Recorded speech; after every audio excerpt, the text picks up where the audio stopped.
Al llegar a este punto, el peregrino sabe que está llegando al principio del fin, al final del trayecto. Al fondo tiene la Catedral de Santiago de Compostela. Le espera el Pórtico de la Gloria. Siente alegría en su alma y por eso a este lugar se le llama el Monte del Gozo.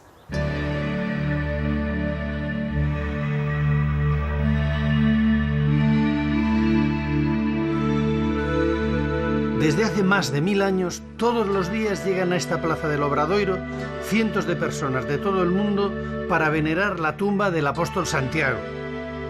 La afluencia de peregrinos, que no ha dejado de crecer, ha convertido a Santiago de Compostela en el centro de peregrinación más importante de la cristiandad, por delante de Jerusalén y de Roma.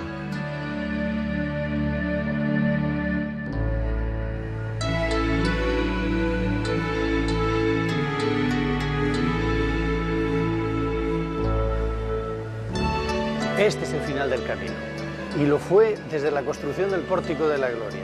Los peregrinos, después de un largo trayecto que representa la vida, cansados, llegan aquí, donde hay la mejor representación artística de lo que es la gloria, el cielo, la alegría, la música, el color, todo se conjura para producir en los peregrinos un estado casi de éxtasis. No ven la gloria aquí representada artísticamente, la sienten. El arte consigue el milagro de transportarles a la meta final, al cielo, a la gloria, al destino de todo hombre.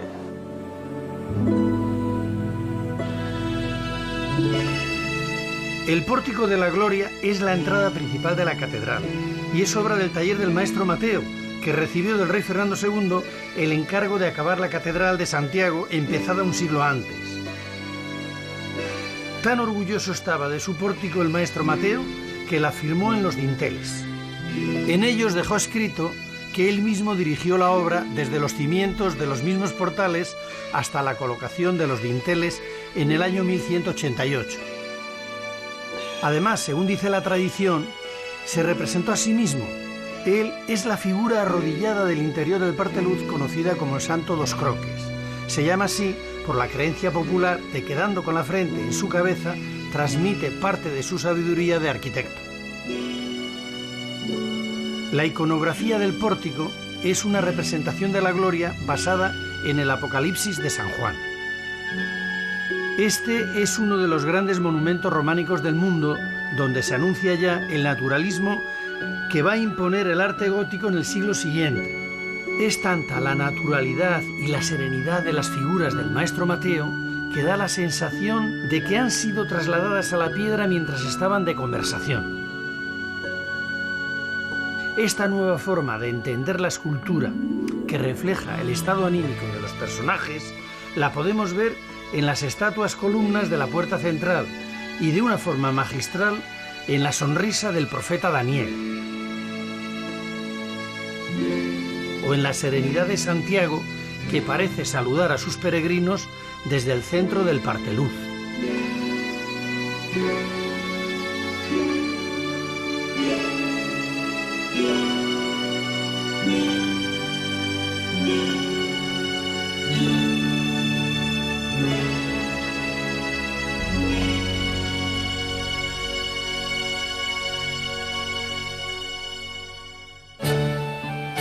En la arquivolta que rodea al tímpano están representados los 24 ancianos del Apocalipsis, con sus instrumentos musicales en animada conversación entre ellos.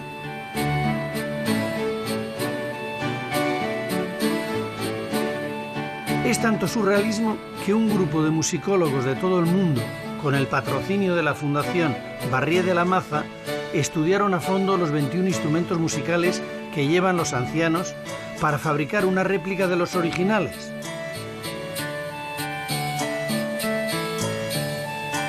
Con estos instrumentos recuperados, se dio un concierto en el interior de la misma catedral en el año 1991 y entonces pudimos escuchar cómo sonaba la música del románico.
Los peregrinos que llegaban a Santiago tenían asegurado el perdón de la tercera parte de sus pecados, e incluso todos, si lo hacían en año jubilar.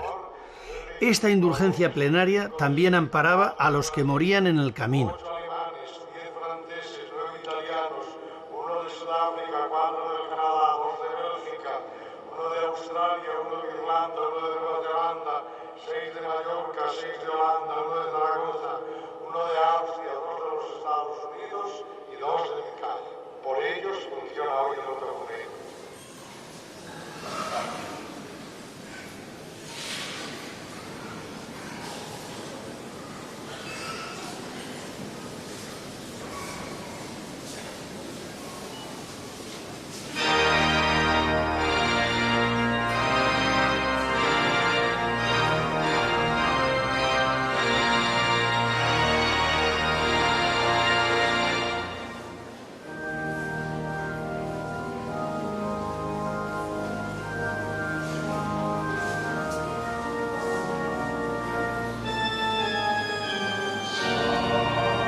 A falta de datos históricos, la leyenda nos cuenta que después de muerto Santiago decapitado en Jerusalén, su cuerpo fue trasladado por sus discípulos hasta Hispania.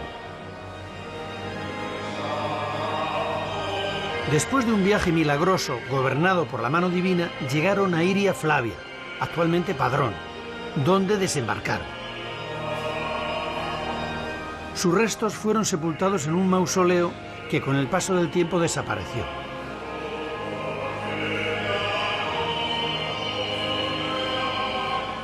Según la tradición, en el siglo IX, a un ermitaño llamado Pelayo le fue revelado el lugar del enterramiento, a través de luminarias y cantos celestiales. Este se lo comunicó al obispo Teodomiro, que fue conducido por una estrella hasta la cueva donde estaban los restos del apóstol. A partir de entonces, aquel lugar comenzó a llamarse Campus Stelae, Campo de la Estrella, Compostela.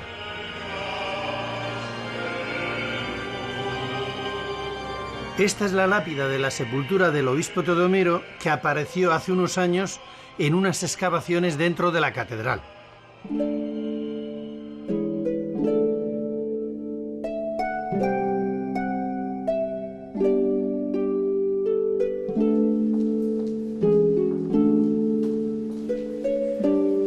Informado del hallazgo, el rey asturiano Alfonso II ordenó levantar sobre la tumba una pequeña iglesia y pronto se inició el culto jacobeo. En torno a la iglesia fue naciendo una ciudad que con el tiempo recibiría el nombre de Santiago de Compostela. Enseguida el templo se quedó pequeño y tuvo que ser derribado para construir otro más acorde con la importancia que iba adquiriendo lugar. Esta maqueta que se exhibe en el Museo de las Peregrinaciones de Santiago es una copia fidedigna de lo que pudo ser la gran basílica construida por Alfonso III. En el año 899 es una basílica prerrománica muy parecida a las de arte asturiano que todos conocen. Fue destruida exactamente un siglo más tarde por Almanzor, pero de no haberla destruido Almanzor, dado el éxito enorme que tuvo el culto a Santiago y la afluencia de peregrinos de toda Europa, habrían sido el obispo y los fieles de Santiago los que tenían que haberla echado abajo para construir la gran basílica que todos conocemos, la gran iglesia románica famosa en el mundo entero. La construcción de la actual catedral se inició en el último tercio del siglo XI, en el año 1075, y fue la primera que comenzó a levantarse en nuestro país al estilo románico. Las obras duraron poco más de un siglo. El rey Alfonso IX presidió en 1211 la solemne consagración de la catedral.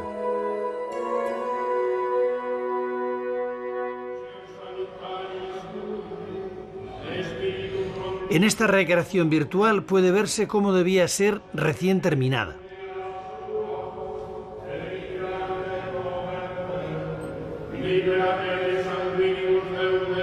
A través de los peregrinos se fue extendiendo por toda Europa la fama de la grandiosidad de la catedral. En los primeros tramos de la nave mayor de la catedral estaba el coro, desde donde los 72 canónigos catedralicios seguían los oficios religiosos. Estaba totalmente construido en piedra de granito y es obra también del taller del maestro Mateo.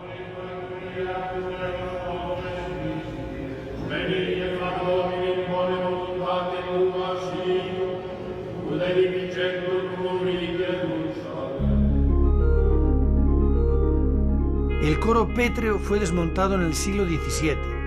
Parte de sus piezas fueron distribuidas por la catedral y otras fueron utilizadas como mampostería. Hace unos años, y también con el impulso de la Fundación Barrié de la Maza, se ha reconstruido una parte del coro tal y como debió de ser y que hoy se muestra en el Museo de la Catedral.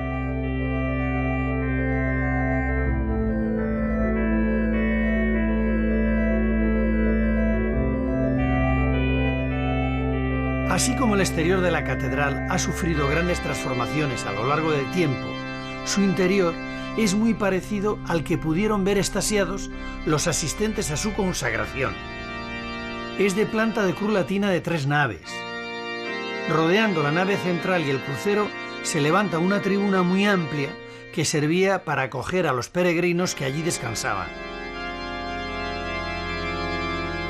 Como otras grandes catedrales de peregrinación, cuenta con una girola alrededor del altar mayor para permitir el paso continuo de peregrinos sin interrumpir el culto. En los años de jubileo, los peregrinos acceden al interior del templo por la Puerta Santa, que construida en el siglo XVII está decorada con esculturas que pertenecieron al coro del maestro Mateo.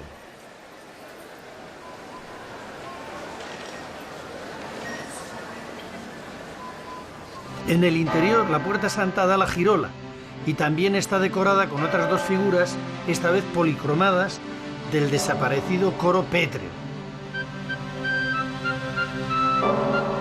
En el centro de la girola está la Capilla del Salvador, que fue por donde se comenzó a construir la catedral. En uno de sus capiteles quedó escrito: reinando el príncipe Alfonso VI, se construyó esta obra. En esta capilla recibían los peregrinos la Compostela, el documento que certificaba su peregrinación. Dentro de la catedral, como si fuera una capilla más, está la que fue la iglesia monástica de Santa María de la Corticel. Es románica, de comienzos del siglo XIII. Cuando fue construida, estaba separada de la catedral. La catedral cuenta además con una cripta que fue concebida por el maestro Mateo para salvar el desnivel del terreno y poder construir encima el pórtico de la gloria.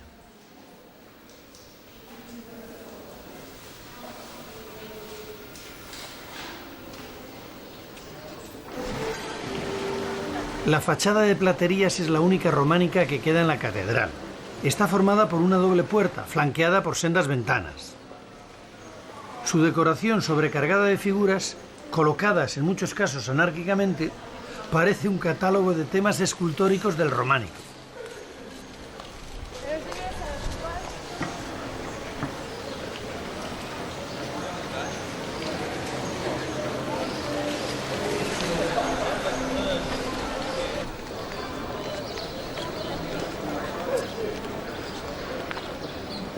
El primer arzobispo de Santiago, Diego Gelmírez, después de una revuelta popular en la que los santiagueses quemaron su palacio episcopal, se hizo construir otro al lado de la catedral.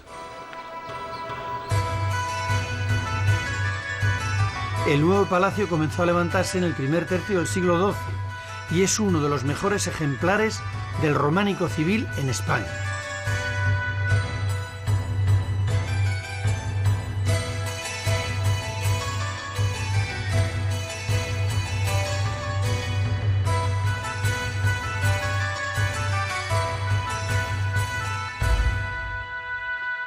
Este es el salón de ceremonias del Palacio Episcopal del Arzobispo Gelmírez, en Santiago de Compostela. Aquí había magnas celebraciones, aparte del refectorio y de la comida diaria. Forma parte de un conjunto de arquitectura civil anexa a la catedral, construido con la intención, efectivamente, de vivir en él, pero sobre todo ante la sociedad, de dar una muestra arquitectónica del poder recientemente conquistado por esta archidiócesis.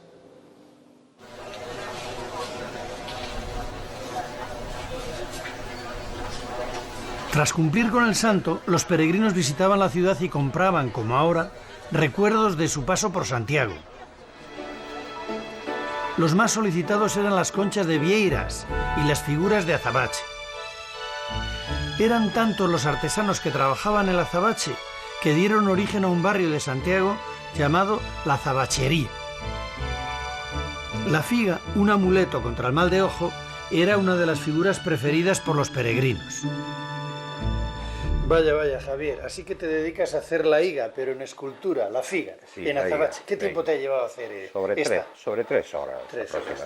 Y aparte de la figa, hacéis la concha y la cruz. Concha y la cruz, sí. ¿Cuál se vende más de las tres? Las tres tienen salida. ¿Se la iban los peregrinos, como recuerdo? Los peregrinos, sí. Igual que hacían en la Edad Media, ¿no? Efectivamente. ¿Y cuánto tiempo llevas con esto? Unos 40 años aproximadamente. ¿Cómo te dio a ti por hacerte escultor, joyero, platero? Pues no sé, me gustaba y me metía en ello. ¿Y te gusta el oficio, de verdad? Me encanta. ¿Da para vivir? Bueno, se va tirando. Habrá que pedir un aumento de sueldo. No, vamos a dejarlo así. Muchas gracias, Javier.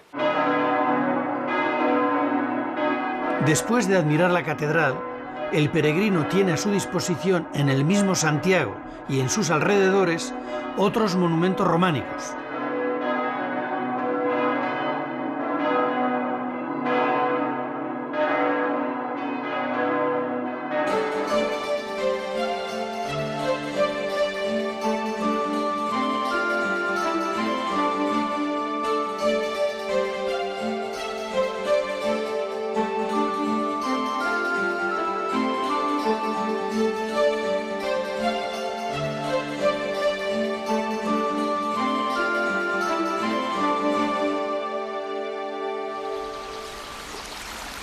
En las afueras de Santiago, junto al río Sar, se conserva, de milagro, el edificio románico más íntegro de la ciudad, la Colegiata de Santa María. Fue fundada en 1136 para servir de casa de retiro para los canónigos regulares de San Agustín.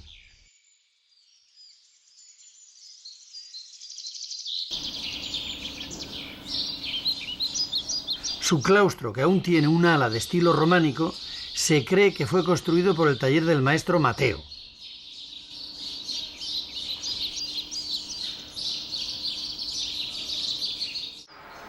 Les decía antes que se mantiene en pie de milagro, porque las columnas que sujetan las bóvedas tienen una inclinación tan acusada que parecen estar desafiando la ley de la gravedad.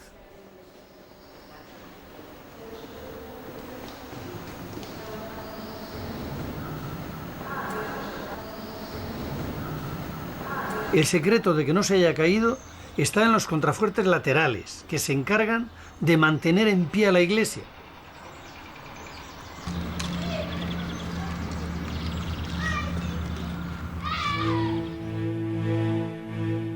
Por esta ría de Padrón entraron en Galicia, según la leyenda, los restos del apóstol Santiago, y también aquí en Padrón se unían los peregrinos procedentes de Portugal, con los que habían llegado en barco a través de la ría de Arosa. Antes de partir hacia Santiago, seguro que visitaban su iglesia románica de Santa María.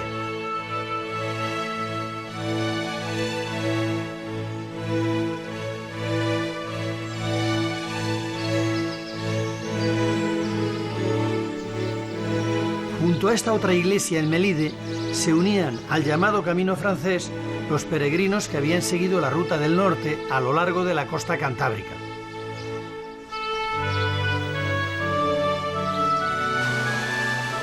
En un lugar apartado, rodeado de una naturaleza exuberante que predispone a la meditación y al retiro, está la iglesia, que es lo único que queda del antiguo monasterio de San Antolín, fundado a mediados del siglo XI.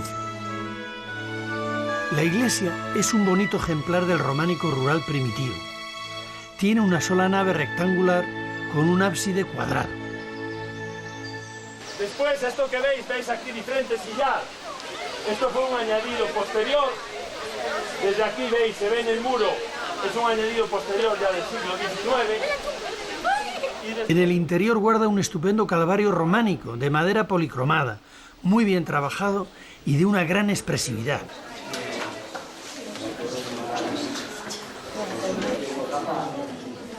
Detrás de la iglesia, el tiempo y el bosque continúan devorando las ruinas de las antiguas dependencias monacales.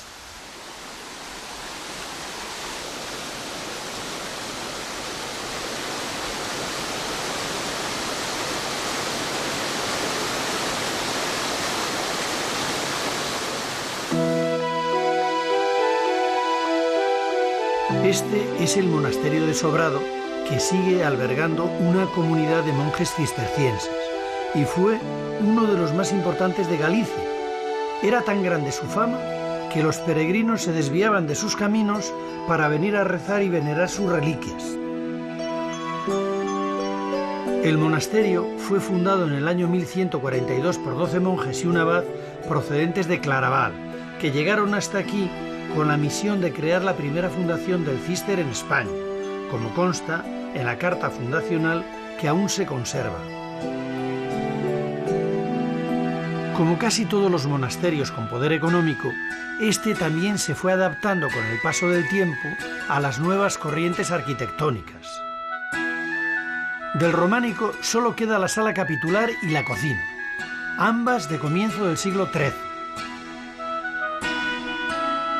Esta gran cocina, que estuvo en activo hasta el siglo XIX, consumía de 1 a 2 carros diarios de leña. Debía de arder muy bien, dado el tamaño de su chimenea.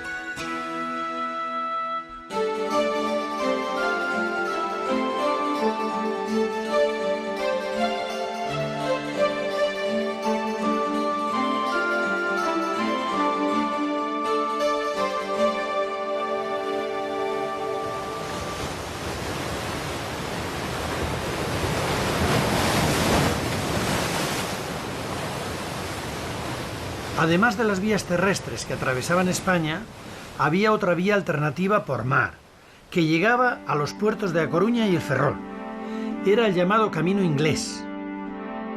A través de él llegaban los peregrinos procedentes de las Islas Británicas y del norte de Europa. La Coruña, antigua ciudad romana, comienza a resurgir en tiempos del rey Alfonso IX, con la llegada del siglo XIII. Es en esta época cuando se lleva a cabo la reconstrucción de la ciudad. Producto seguramente de la euforia constructiva de este momento es la iglesia de Santa María del Campo, llamada así porque cuando se construyó estaba en el campo, fuera del recinto amurallado de la ciudad. En la portada principal tiene en su tímpano una adoración de los Reyes Magos.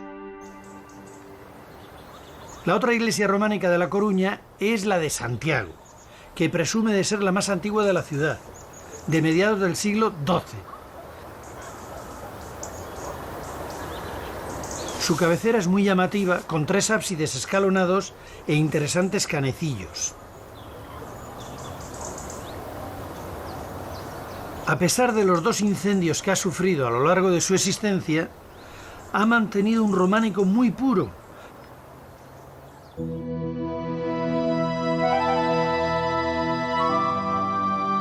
Desde el aire, lo que más llama la atención de la iglesia románica de Cambre son los 5 ábsides de su cabecera. La iglesia, que es lo que queda de un antiguo monasterio que se asentó aquí en el siglo X, está fechada y firmada. En un capitel del interior quedó escrita la fecha del comienzo de la construcción, 1194. Y en otro la del maestro que la hizo, Micael Petri.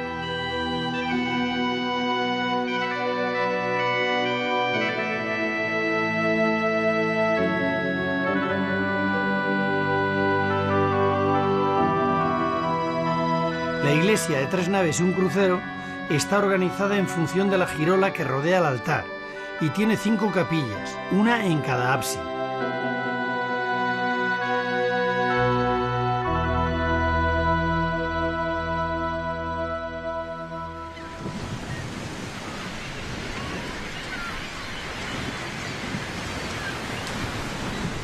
Para salvar la sucesión de rías de esta costa gallega, los peregrinos utilizaban las barcas y los puentes cuando los había, como este medieval del Temple.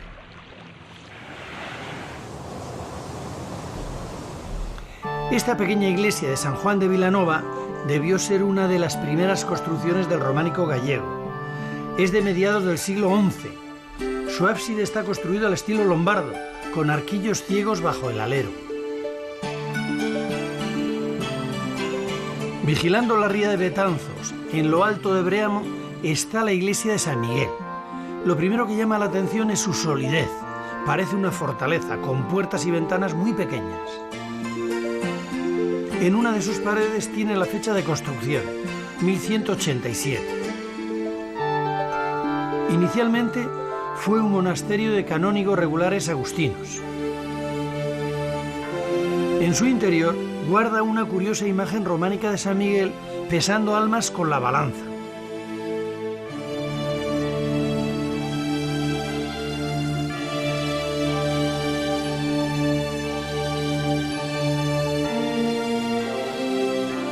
Muy cerca del Ferrol y al lado de su ría está la iglesia de lo que fue el monasterio benedictino de San Martín. Construida en el siglo XII, conserva una espléndida cabecera de 3 ábsides. Tiene además una expresiva serie de canecillos.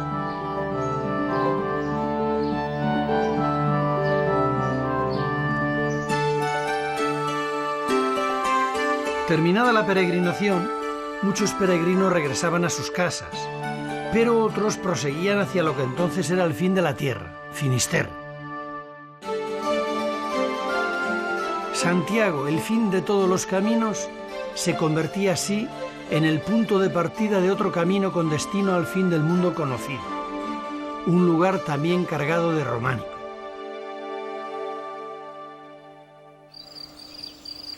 Camino de la Costa de la Muerte, buscando la iglesia de San Martín, se nos aparece un hórreo que parece un 100 pies. La iglesia está detrás.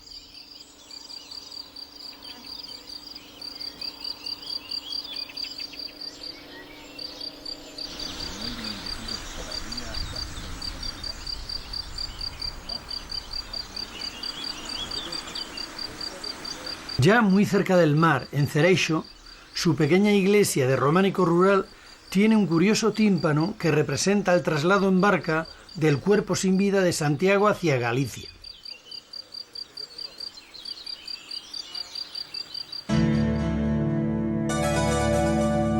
El gran monasterio de este camino se encuentra junto a la ría de Camariñas, en Moraime. Fue benedictino y de él ya solo queda su gran iglesia.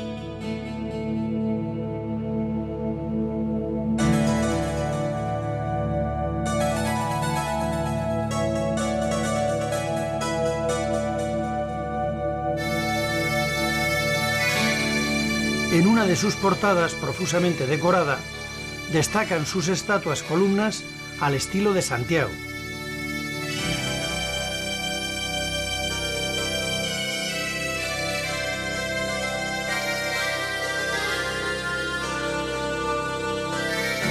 Esta es la iglesia de Frixé y es la última románica que los peregrinos encontraban antes de llegar a Finisterre.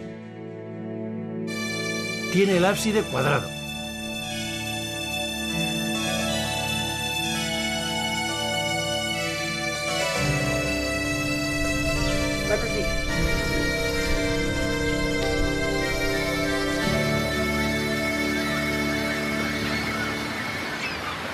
El revuelo de las gaviotas avisa a los peregrinos de la proximidad de su meta.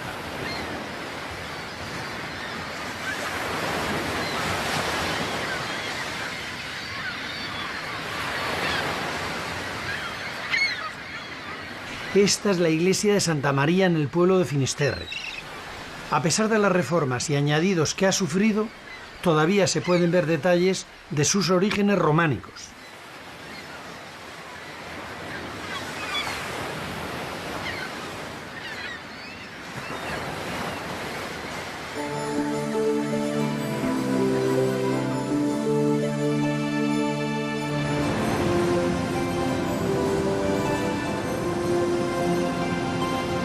Fisterra, Finisterre, el fin de la tierra, un lugar mítico desde la antigüedad, marcado por el fin, el ocaso, el límite, y que es también el punto final del Camino de Santiago.